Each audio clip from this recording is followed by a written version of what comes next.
first guest that I've had on the podcast that's not F&B. But tell me a little bit about your history, what you were doing pre-batch, and how you kind of came to your journey of starting with Julian. Entrepreneurial journey started at university. I was at Newcastle, and I started a night up there, which at the time I proclaimed was this big events business, but it wasn't. It was a night, and it was sort of born because I was kicked out of this promoting unit that I was in.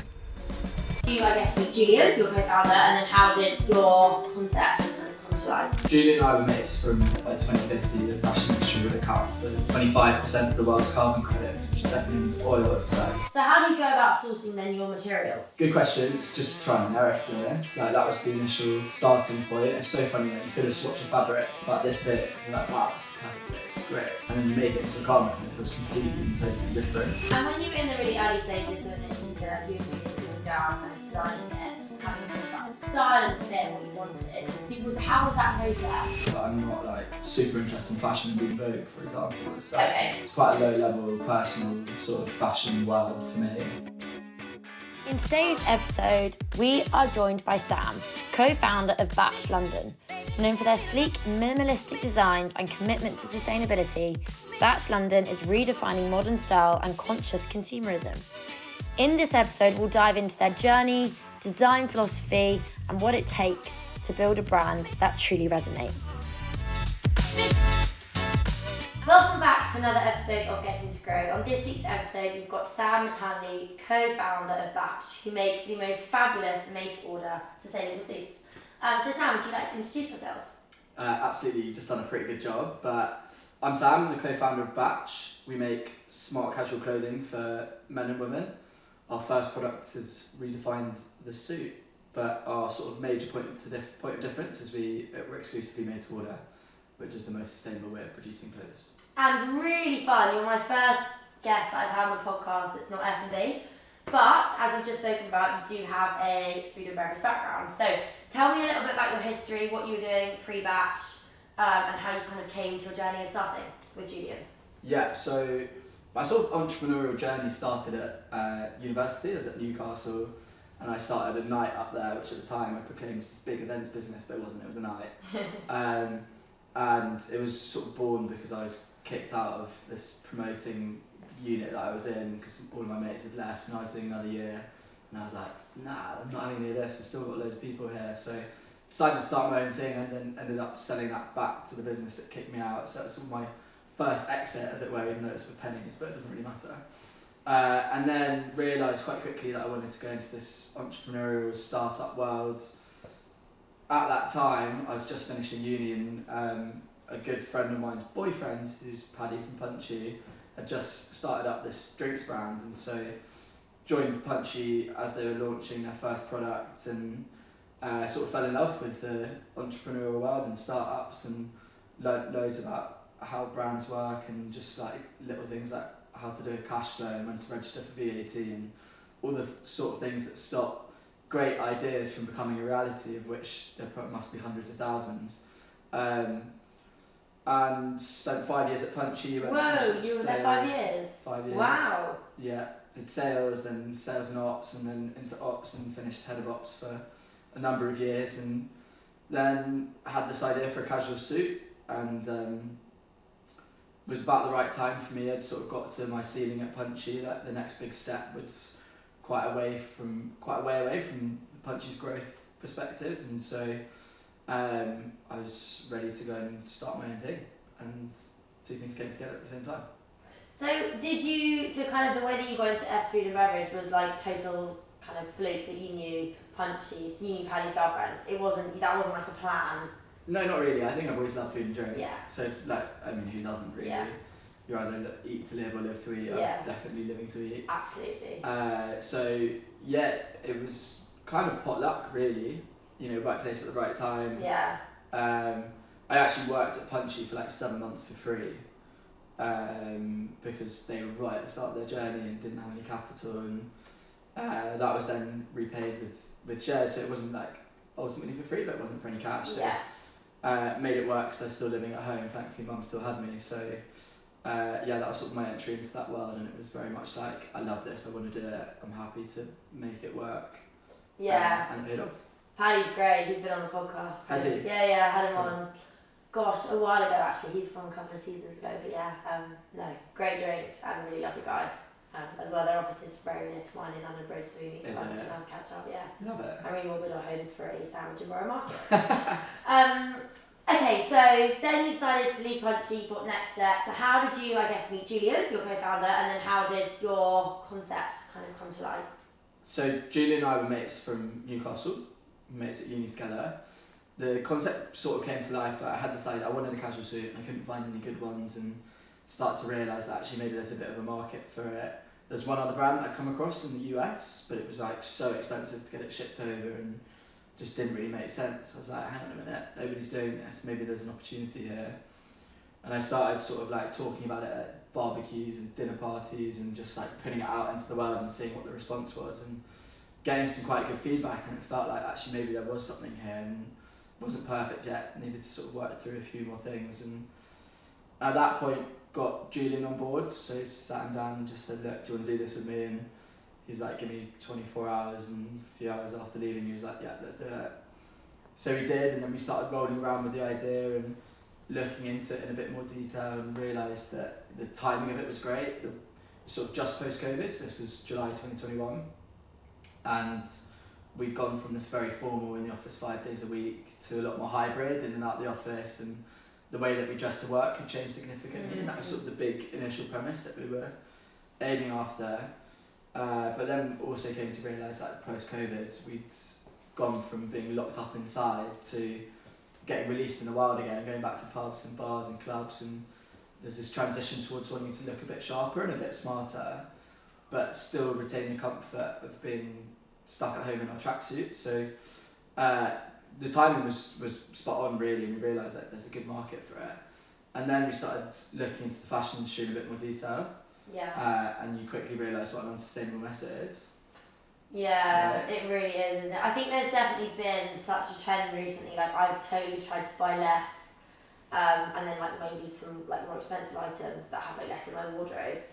However, you know, that's maybe like a bit of a London problem. I don't think like mass kind of UK are doing that. Like the likes of Boohoo, Pretty Little Thing, Primark, you know, Massive going. for a reason. Yeah, exactly. They are huge. They're producing very cheap clothing, and unfortunately, I wish that fashion wasn't like FMCG. I wish it wasn't like fast moving. It should be like another word. It shouldn't really fall into that category, because ideally, we can have things like made to order suits where we're buying one, but obviously, yeah, it's just like not accessible like widely yet. But there is definitely more awareness about it. It's ever changing. There's so many amazing sustainable kind of fashion brands out there. Cotton, and I did fashion at uni, and thinking about it now, like what we learn now, it's so different. And like the sustainable is like, it's something that I think about when I'm a consumer now, which I probably didn't not that long ago. It was more like, oh yeah, grab that for a night out and then won't wear it again. Yeah, I mean, this is coming from the background of someone that wasn't making conscious fashion choices at all. Yeah. Right, so when we started looking into it and you started revealing some of the stats and realising how bad fast fashion is, and we're at a point now where 6 in 10 items of clothing that are made end up in landfill within a year, which is like, gosh, doesn't make any sense, right? That can't be good for anyone. It's not good for people, business, planet, whatever. Or another one is that by 2050 the fashion industry will account for 25% of the world's carbon credits, which is second only to oil. It's like just mental, doesn't it? Like the whole thing's broken. So Julian and I, both similar consumers, were like, why are we not motivated by this? Like, why do we not want to learn more? Why do we have to put our heads in the sand? What's the barrier here, and what's stopping us from pushing forward? And we quite quickly came to realise that, and did some market testing on it as well, but we're not motivated by sustainability. Like when it actually comes to making a purchase decision, everyone says they are, everyone says they want to be sustainable. It's a very easy thing to say, but then actually delivering on it's a whole other thing. What we're really motivated by is price and quality, and actually that's the same across any industry, like food and bev as well. Like I really don't think there's that many consumers that will buy a drink because of the sustainability factors. Like it's a good to have and it's a necessary thing, and it will get you into the retailers and the supermarkets and whatnot. But from an actual consumer's perspective, it's right low down on their list. Like it has to taste nice and it has to be good value for money, etc. And it's exactly the same in fashion, maybe more so in fashion, because it's the access to unsustainable clothing is super easy, and the access to sustainable clothing is much more difficult, and knowing which one's which is really hard. So that was sort of where we landed on this made to order model, the batch model as we now call it. The idea that if you buy something and wait for it, you get a much higher quality item for a lot less, because I'm not having to account for holding stock and wastage and all the other bits of margin leakage. But it's also the most sustainable way of producing clothes. You only make exactly what you need. Yeah, exactly. There's very little. There's no waste. Yeah. So how do you go about sourcing then your materials? Good question. It's just trial and error, to be honest. Like, that was the initial starting point. It's so funny, like, you fill a swatch of fabric, it's about this big, and you're like, wow, that's the perfect weight, it's great. And then you make it into a garment and it feels completely and totally different. Okay. And the only way you can start to get some like intuition on that and some understanding is by doing it Yeah. a few times, and then you start to like get a bit of perspective, as it were. But it's an interesting question, because I think you have to pick your battles. And when we were choosing our material, so this, the one I'm wearing one now, this is carbon brush cotton, there's 2% elastane in it, 98% cotton, 2% elastane. It's really nice. But elastane is so interesting, because if you add elastane into a piece of fabric, it makes it way more difficult to recycle. Because to recycle it, you have to strip the elastane and the cotton, and then you can recycle both bits separately. But like, there's not that many facilities that do that. It's quite a difficult thing to do. But if you were to focus in on that and just take that as your only point of context, and you'd be like, right, that's not sustainable, don't use that. But if you take a slightly different view, which is like, why are we designing clothes to be recycled? Why are we not designing clothes to last for a really long time? Having elastane makes it way more durable. You don't end up getting really baggy knees like you do with jeans, which pisses me off. Yeah, that's not a look. It's an absolute nightmare. No. Doesn't rip as easily, so suddenly you've got a garment that's lasts longer, it's way more comfortable. I read the other day that if you wear on average, if you wear an item of clothing for 9 months longer, it reduces its carbon footprint by 40% and its water usage, which is probably not quite the right phrase, but both by 40%.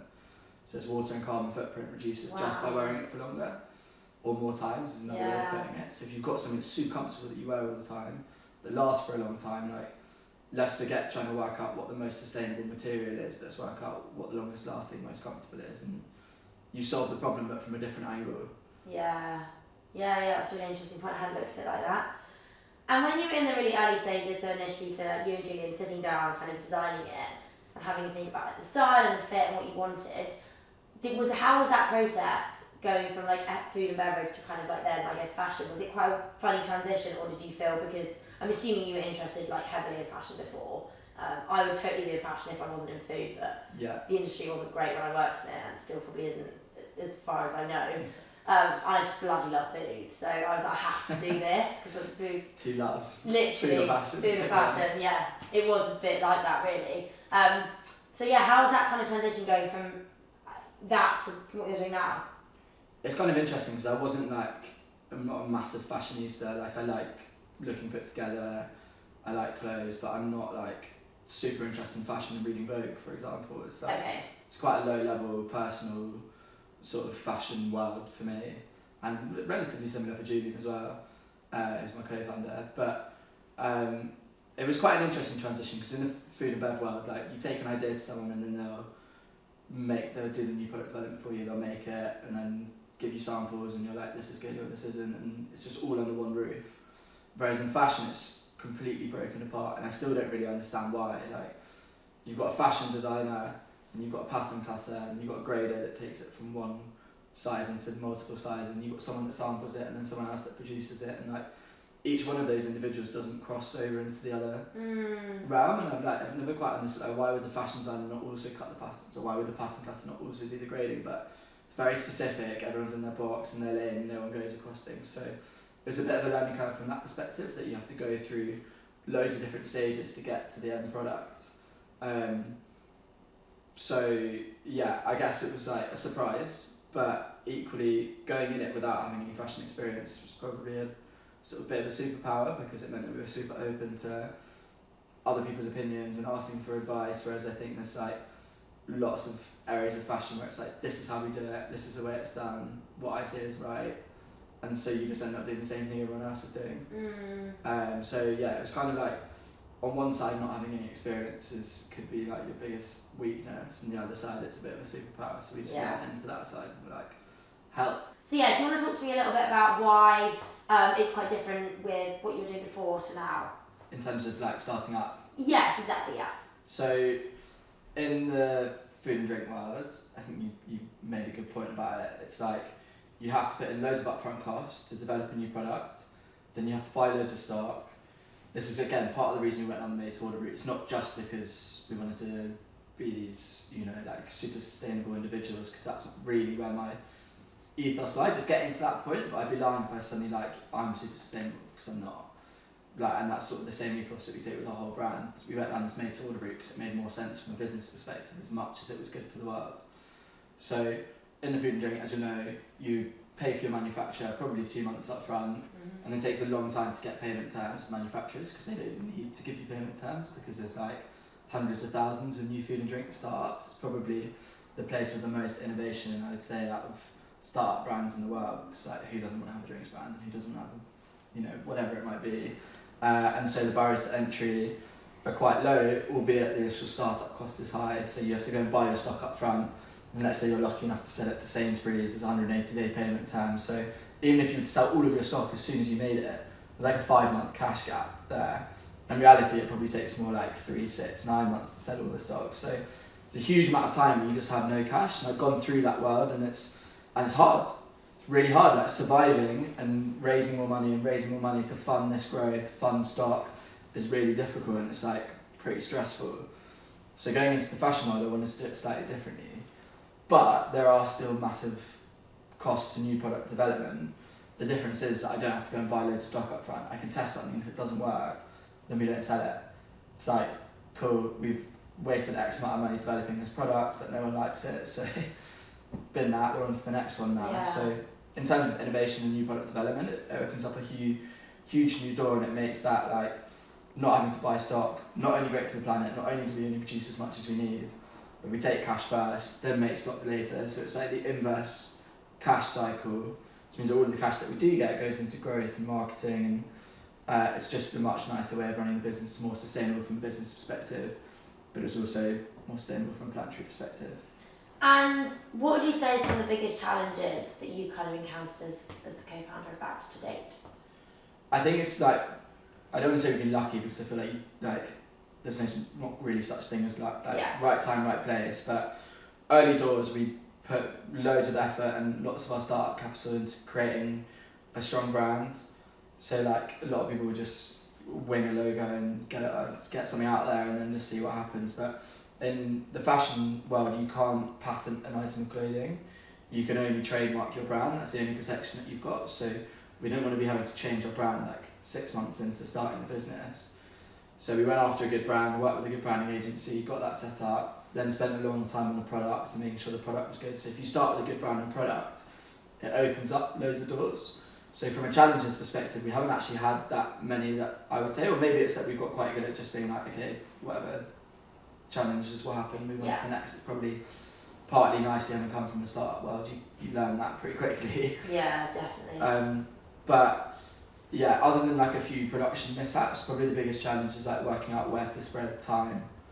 And like time is a massively limited resource, and there are so many things to do. We've got to shop early doors, so we're trying to run a physical store, an e-commerce store, market the brand, produce new stock, create new ranges, and like a little team of 3, run loads of events as well. And so yeah, managing time and stopping like burnout and doing all of those things at the same time has probably been the biggest challenge. It's really hard, isn't it? Because I guess when it's your baby, you want to keep working on it, and you want to like never take your foot off the pedal. But it's really important to like take the downtime and be like, I need some time out, which I am so bad at. Like, I've just never really mastered it ever. I'm always like running 150 miles an hour. So yeah, I can relate to kind of like making sure that you are, you know, doing everything in a sustainable way, basically, as well. Yeah, it's much easier said than done. So much easier said than done, because you get excited, and I'm like Belisque. I'm always like, oh my god, I want to do this, exciting, and then my team are always like, have you thought about this? Have you thought about one time? I'm like, no. No. Always ask for Let's just do it. Yeah, exactly. I'm totally the definition of that saying. That it's always like ask for forgiveness, never permission. That is always literally, ask for forgiveness and not permission. Yeah, that is so me. Sometimes it gets me into trouble, but like, I'm actually kind of the opposite to that. I'm much more like logical thinking, and I'm like, well, does it make sense? Can we do it? Does it work? Which can sometimes just be like, doesn't matter. Just do it. You need a bit of both. We'll fix it afterwards. Yeah. And in terms of marketing, as I said, how I actually found out about you guys was via a very powerful LinkedIn, which we've just been discussing. And I saw you pop up everywhere, and I was like, right, I want to get in touch with these boys because they do sound quite cool. Firstly, love the suits, think they're really great, think they're really like, they fit really well, they look really good. And then also, the power of LinkedIn and word of mouth. Have you done anything in terms of like above the line marketing, or has it all been like word of mouth, LinkedIn? Obviously you've got your store as well, which you're going to get like passes by, which I'm going to come on to in a second. But talk to me a little about like your marketing strategy and how you've kind of that's evolved, or the direction you've chosen to take. Yeah, again, so I think it's like start with a good brand and product. That's like if you've got those starting points, then things just start to happen and spread from there. So the physical store was obviously huge, like outgoing expenditure. We knew it was a big risk, but gave us a place to get passers by, get new eyes on brand, but also a way to leverage influencers and influencer marketing. So we put a lot of time and effort into that. We found like Instagram and TikTok to be really slow, and although we put loads of effort into it, we're not getting the rewards back. Like it's really, really hard to organically grow a brand these days. We were just like the wrong side of the line. I feel like pre-COVID, like there was or probably like the 5 years pre-COVID, there was a little hotspot where like if you got things right, you could go viral very easily. Number of brands out on Instagram doing things well with few and far between. So I think there was like real opportunity to grow there. And now it's way more difficult. Consumers are really turned off the brands, really turned off the brand marketing. So it's even like advertising. It's like every 4 posts on Instagram is an advert, and you don't sponsor posts, and you don't even realise it until you like sit down and look. And so I think our brains are just switched off to it. So although we put a lot of effort into it, it's a slow channel for us. The biggest channel for us is LinkedIn, as you said. Really? That's your biggest channel? Yeah, and I think like, so if you think about it, it's like not having a LinkedIn connection is not far off having someone on your mailing list. Difference is like someone on your mailing list, you send an email, more than likely it goes into their like promotions or spam folder, which all of our email platforms got really good at doing. Who goes there and sits through their promotions folder and opens their emails? No one. I go select and delete. Exactly. And like even if you do catches your eye and you do open it, it's like there's got to be a really strong call to action to take you from your email onto a website into purchase. So like it's a really hard channel, and why should you like sit there and think that people are going to read all of your stuff? Our open rate's actually quite high on our emails, it's like 45%, but oh wow, which is decent. Yeah, really good. But I guarantee you no one's really reading them. Like they might have just flicked through the pictures and like selling these beautiful stories, and it's like it doesn't land. So even some of my best mates are like, oh what? You're made to order? And you're like, what?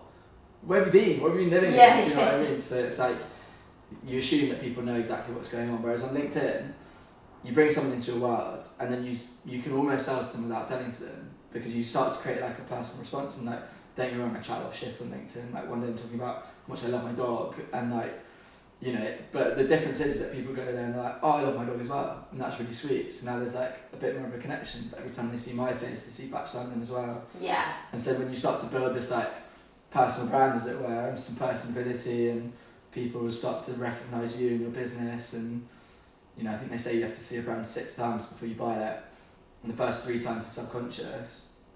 So the amount of people that come past the shop and they're like, I actually saw you on LinkedIn. Like, great, cool, this platform's working for us. So yeah, I think you get to tell a story and sell and do all the same stuff that you do on LinkedIn, but in a much more personal and indirect way.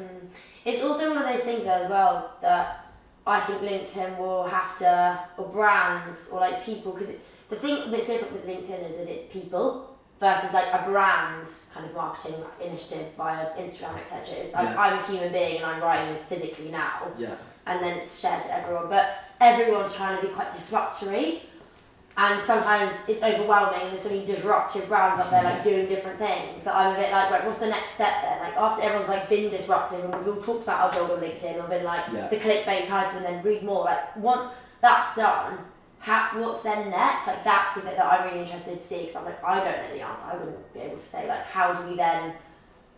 Because if everyone's doing that, fine, but then how do you then diversify continually? But I think what I've come to realise is like we're still really, really, really early in the like LinkedIn creator personal brand world, and like because you chat a lot on LinkedIn, you're probably in a world where you see lots of other people doing it, but for most people, they don't have the confidence to do it, or they're not willing to do it, or they're not writing posts yet. It's still really, really early days, and there's still lots more people that are flooding to LinkedIn as we speak, because they're starting to hear like, you know, photographer that's suffering on Instagram that's not getting the results that they want. And it's like, why don't you try LinkedIn and go for a different approach? There's going to be more and more people coming onto the platform.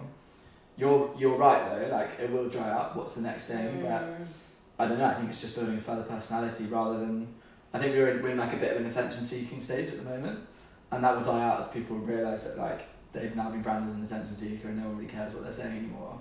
So like something that's a bit more personal, that's a bit more legit, that has a bit more substance. Yeah. But brand is very powerful, and the stuff that you're doing offline as well. So your recent VIP launch at Dream Factory. Yeah. You know, that's also really great because it adds another touch point for the customer where they can come in and say, I bought a suit, I'm offering this like fun night out, and people love going to things and like meetups. And so yeah, talk to me a bit about how that and how you decided that you were going to do an in-person one. Yeah, so I think like consumers thirst for in-person experience, or thirst for experience in general, like beyond just making a purchase, which is why like e-commerce has massively slowed down. Huge wave over COVID as everyone sat at home and like that was the place to go and buy stuff, and now it's like people want more than that, and I strongly believe like you need a physical and e-commerce combined. You can't just be an e-commerce brand anymore and really succeed. So do you really disagree with then the sentence that the high street is dead? Massively so. Yeah. I think the phrase the high street is dead is valid because there's lots of dead shops filling the high street. Yeah, vape shops. So many dead shops, or like you walk down Oxford Street, it's all like those American sweet shops. Yes, I know. I totally agree. And they're really annoying and play really loud music. They're trying to kick them off, but they're all money laundering, and of course, none of them paying their business rates. But it's more expensive for the council to go after them for their business rates and legal fees, and it's just be like, well, you do your thing. Yeah. So yeah, I think the high street is about to have a massive boom back. This is such a like long-winded way to get back to the initial question. But for us, we really wanted to focus on consumers. We kind of say we've got 3 routes to market, which is the physical retail, e-commerce, and then community. And community is such a big one. I think you can't like to build a proper brand. You need to build a community. Yeah. Moving into a world where you can't just like have massive reach and have loads of people that have heard of you. You need to build like a smaller consumer base of super fans. Yeah, and this is where I think Pure Sport have done a phenomenal job at this. Like unbelievable. Like I remember doing Pure Sport Run Club when there was like literally 15 of us. Yeah. Now I won't go there because it's a Lululemon fashion show slightly, and I'm a bit overwhelmed by it all. Yeah. But Grayson's been on the podcast, and I was like, wow, like oh my gosh, you've transformed like South of London, but all of London now. Like at the start, it was like so. The Run Club is just like, it's such a community, and then people talk about it and they buy it, and it's like had such a knock-on effect for them. So I totally agree. I think community is like I think it's key. Like you cannot have a brand. Not one that's going to last for a long time unless you've got loads of money and you can just pump loads into paid social, which kind of isn't really working as well anymore. But yeah, the beauty of a Run Club is that it's free. Yeah. You can go and socialise. It's a good place to socialise with people you don't know. You don't have to drink. Like there's so many benefits to doing it. It's a really easy access point for people. It's why like every man and their dog's now starting a Run Club. From like on running to Lululemon to use that as an example. Yeah, true.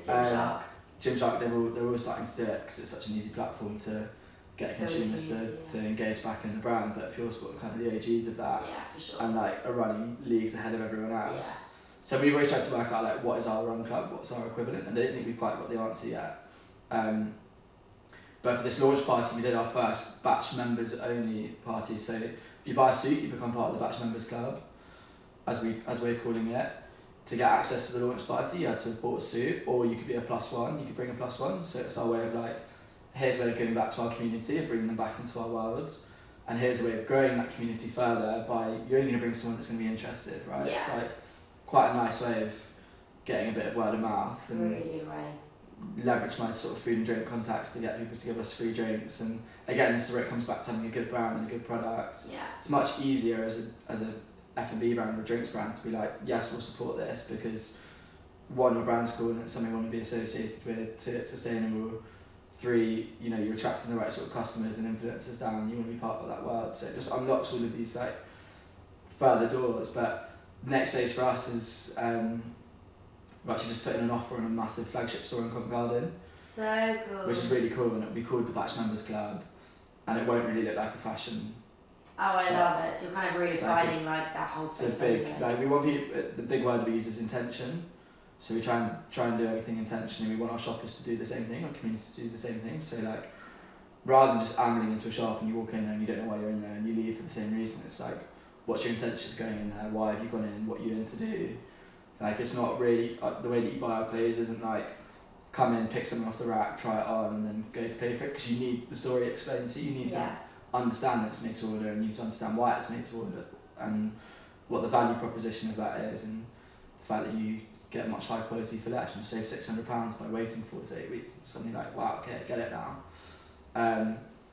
So having a physical shop is really important to be able to explain that story, but then it was not going to look like a physical shop because you have to come in and get fitted. So that gives us this opportunity to do things very differently to how everyone else is doing it, and run lots of events and have a cafe and, you know, all sorts. Yeah, nice. And my next question is going to be around innovation and how you know, how that is a really key part of the fashion industry, and how you're going to constantly innovate, you know, with your suits. What's kind of next? Where do you think you'll go? Or is it like it's solely focused on suits at the moment? But actually you just pretty much answered the questions that you're going to be having a members club, and that's kind of your part of the innovation of it, is offering something just as much as the made to order suit. Yeah. It's a community. Yeah, on one side, yeah, but we are introducing more products into the range. I like long-term vision is to be the go-to made-to-order brand in the smart casual space. Okay. But I think the flip side to that, and where I've seen so many brands trip themselves up, is by like, and again, it's very prevalent in food and bev, is like over-innovating and getting bored of your own product range and not realising that like the tiniest percentage of London have even seen your brand and your product, let alone the rest of the UK and the world. So like people are trying to run with these huge product ranges, and it's like, just do one thing and do it really well. And so that's our sort of same premise. We're owning this casual suit space. Our innovation will be across different materials and colours, and then a few other products that complement that range, but all with the mindset of being versatile, all with the like, what's wrong with this product, how can we redevelop it. So like we just released a linen shirt with a totally different material, which is a linen cotton and elastane blend, taking into account that like linen loses its structure and it creases really quickly, it rips easily, it's scratchy out the box, etc. And it's like, we can actually improve this and do it better, and it has to be significantly better for you to buy it and wait for it. Yes. So there has to be a like significant value increase versus like going into another nice menswear shop and buying a shirt off the rack that you can walk out with straight away. So that's all forms part of our innovation. Like we're going to launch an overcoat this autumn. Amazing. Because overcoats, again, it's a bit broken. Like you either buy a cheap shit one from H&M or for like 300 quid, let's say. Yeah. Or you're spending north of £1,000 for a really nice one, which like might be quite nice, but might not be. There's sort of nothing in that middle ground. Yeah. So like every innovation that we do will be with intention, with purpose. It's not like, and again, it's a huge problem in the fashion industry. It's where all this overproduction comes from. H&M released 15,000 styles last year alone, which is like mental. Think about how many sizes they need in each style in each shop, etc. And it's like fashion's got into this world of over innovating. It's like we need to bring up new stuff all the time so people keep buying our products because everyone wants new stuff. It's like sometimes let's just go back to the drawing board and let's just like go back to simple things and do them really, really, really well. Yeah. So that's sort of our premise with it. Yeah, I love that. Really good idea. And also just like it makes total sense. Like you're so right, like come back to the drawing board. I was actually having this conversation with Tom behind the scenes this morning, saying how we are over innovating, and we're a nation of like hyper consumerism, and we just want the next thing, instant gratification, when actually like let's all just breathe. Let's just realise what we've got and actually utilise it more. So no, agree. In terms of collaboration, so like obviously in the fashion industry, collaboration is like a big key part of it. What have you got any ideas of collaborations? How do you think Batch will fit into that, or are you going to take a different stance where you're not collaborating? What's your thoughts on that? We kind of look at it as like two-sided approach. So like totally agree. Collaboration is a really easy way to share communities. Like let's say Pure Sport for example, we've collaborated with before because we just mentioned them. They've created their community. We've created our community. There's no obvious crossover there, but like that's fine on because there's a nice place to share here. So I think like the two sides. One side is we've always wanted to build a lifestyle brand. So for it to mean like more than just a piece of clothing, who do you become when you put it on? What do you become a part of? Feeds back into this Batch members club. So on one side it's like lifestyle things around the brand. I've had this long-term ambition to currently put little NFC pucks in our suits. So there's one on the jacket, one on the trousers, to build this sort of digital world. Doesn't really do anything yet, but it will over time. First step's getting them in, and then we'll work out to utilise them properly. But to be Near like, field communication, right? yeah. Yeah. So For that's just anyone that's listening that doesn't know what that is. yeah, NFC. It's just like a little chip. Same Yeah. same technology you've got in like a credit card or an ISA Yeah. card. But for that to be a portal into this new brand world, the Batch Members Club, as they say, it's like maybe that could be a collab with Grind. Yeah. So you buy a suit and for 6 months, 12 months, you get 25% off Grind coffee, or you get access to something else and build this sort of loyalty scheme that's cross-brand. So using that as a collaboration, the shop gives us a huge space to go and do that, whether it's from events, like we did 26 Sofa Sounds last year, and there's a live music events, we did a Tattoo Flash Day, we did a whiskey tasting with East London Liquor, and so that's sort of the lifestyle. Yeah. part I of it. love it. I love what you guys are doing. I'm so excited. I think you're going to literally go like this. I hope so. Yeah, you will. For sure. There's such a need for it. That's And fun. people want this kind of stuff now, fashion, food, run clubs. Like, yeah, it needs to be cool and innovative. And yeah, all these old brands, they're too long in the tooth. We need some challenges in there being disruptive. And that's Yeah. what you guys are certainly doing. Yeah. And it's really fun to watch. Thank and you. be like, where's it going to go? So I have so many more questions, but like I feel like we need to have a think about them because I don't want to be talking to everybody for hours and hours and hours. But you sort of spoken about what's next, so we kind of covered that one. But one thing I was going to ask is, what advice would you give to entrepreneurs thinking about starting their own fashion brands? And yeah, I guess having a think about what were the key things that you would say, like that you've learned not to do, and what are the key things that you definitely want to like do this, and this is what I would definitely put in at the start of your business building. Yeah, so I think It's a very long way of saying that. but- yeah, I got it. I think I'm on You board. got it. Yeah. You're on board. So I think like the key, and it's quite funny because it's kind of the antithesis to what you just said, is like if you're going to start a fashion business, make sure that you're innovating in some way, shape or form, or making, and innovation doesn't mean creating something completely new. It can be like taking something that exists and making it better. And the reason I say that is because like we don't need any more t-shirt brands. We don't need any more people that are quite good at art and they have no platform for it, so they've bought some, you know, ready-made hoodies and printed their nice bit of art on it. It's like great, good, but like why? Yeah. What's the purpose? What's the point? Part of the issue in the fashion industry is there's so many brands that come and go because they haven't really thought about it. So simultaneously to like innovate, it's like start with why. So like Simon Sinek, I don't know if you've read his book, Start With Why, but it's always resonated with me massively. You have to have a purpose, you have to have a reason, and like that can develop over time, but really think about why you're doing it and what's the point in starting it, and therefore why the consumer's going to get involved, like what problem are you solving for them. If you're not solving a problem, it's probably not going to work, you're probably going to waste quite a lot of time, you're probably going to end up with loads of waste, so it's just like pointless all round. So I think there's like, be very conscious of what you're doing in all senses. Yeah, what was the second part of that question? Forgotten. What would you say to definitely do, and maybe like to avoid doing, or not to do?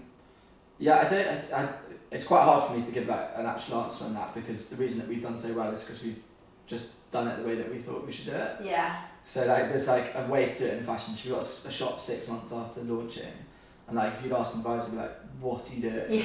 That's absolutely mental. Yeah. Like, such a stupid idea. But it just felt like the right thing to do. So it's like lean into a bit of intuition.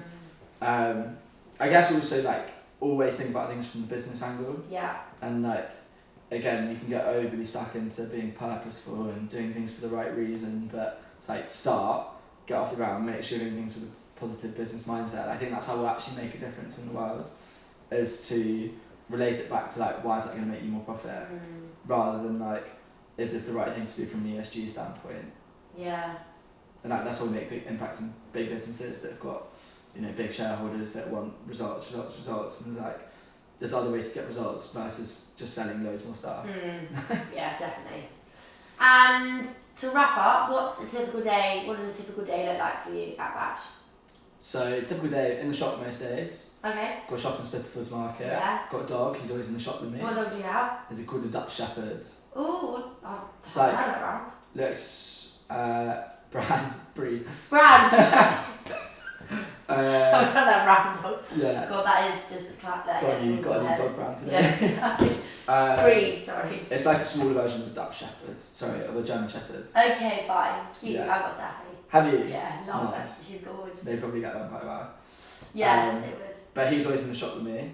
So if you want to come meet him, you know where to find Definitely, us. I want to. I've meant to pop into your shop so many times, but I just, you're like busy and you're like going through, and I was like, I want to go in and like speak to you. Life happens, exactly.